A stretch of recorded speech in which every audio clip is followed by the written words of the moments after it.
सुरक्षा फ्यूज़ यानी safety fuse, ये एक लास्ट टॉपिक रह गया, इसको हम लोग फटाफट से कर लेते हैं खत्म। एक बार समझ लेते हैं बढ़िया से पहले, फिर इसको हम लोग पढ़ लेंगे, ठीक है।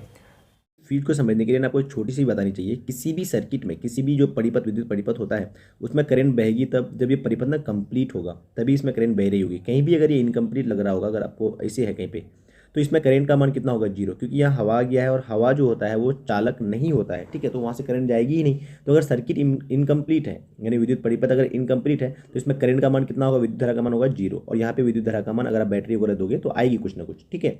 ये वाली बात के आधार पर ये जो है विद्युत फ्यूज वगैरह काम करता है। सेफ्टी फ्यूज जिसको हम लोग बोलते हैं, सुरक्षा फ्यूज होता है। इसमें ये है कि सुरक्षा फ्यूज में एक तार लगी रहती है इसी करके, ठीक है। अब ये क्या होता है कि हमारे घर में कई वजह से हो सकता है, कई बार इलेक्ट्रिसिटी करंट का मान क्या हो जाए, अचानक से बढ़ जाए। अब करंट का मान बढ़ने से हम लोग जानते हैं हीट का जो फॉर्मूला होता है वो होता है I2RT, हमने पढ़ा है। अब क्योंकि करंट का मान बढ़ गया है तो क्या हीट का मान भी बढ़ जाएगी। हीट का मान बढ़ने से होगा ये कि हमारे घर में जितने भी अप्लायंस, करंट का मान बढ़ने से आपको पता है ना कि बहुत सारा इलेक्ट्रिकल डिवाइसेज जो है, पंखा, गीजर, फ्रिज, ये सब खराब हो सकता है, जितना भी उस समय यूज में आ रहा होगा। तो ऐसा ना हो, इसके लिए हम लोग विद्युत फ्यूज का, सेफ्टी फ्यूज का इस्तेमाल करते हैं। नाम ही है सुरक्षा फ्यूज, सेफ्टी फ्यूज। ये बाकी बचे हुए घर के चीज़ को ना सुरक्षित रखेगा। ऐसा कैसे कर पाता है ये? ऐसा ऐसे कर पाता है कि यहाँ जो वायर लगी रहती है इसका गलनांक होता है कम। अब गलनांक कम है, हीट गई है भर, क्योंकि करंट बढ़ने से हीट बराबर होता है I2RT।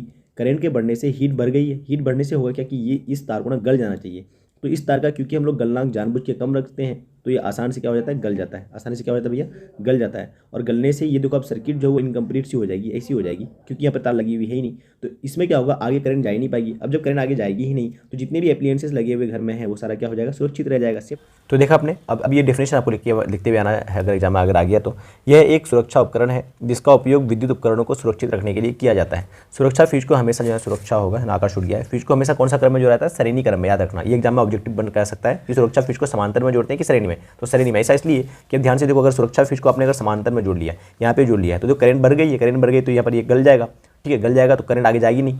पर ये अगर अपने अगर इसे समांतर में जोड़ा हुआ है तो करंट इस रास्ते से नहीं जाएगी, पर इधर से तो चले जाएगी ना यार, तो करंट यहाँ जाएगी तो नुकसान हो जाएगा ना। इसलिए आपने हमेशा ना सुरक्षा फ्यूज को श्रेणी में जोड़ना है। यहाँ कट जाएगा, आगे करंट ही नहीं जाएगी, सारा ये जितना बल्ब है सारा बच जाएगा, ठीक है बात एकदम। सुरक्षा फ्यूज जो है वो कौन से तार का बना होता है, तो जनरली हम लोग जस्ता को मिलाते हैं टीन के साथ, या लेड को मिलाते हैं टीन के साथ, और वो मिश्र धातु को बनाते हैं जनरली, ठीक है। और फ्यूज तार का प्रतिरोधकता क्या होना चाहिए, ज़्यादा, और गलनांक क्या होना चाहिए, कम। कम क्यों, मैंने समझा रखा है, ओके।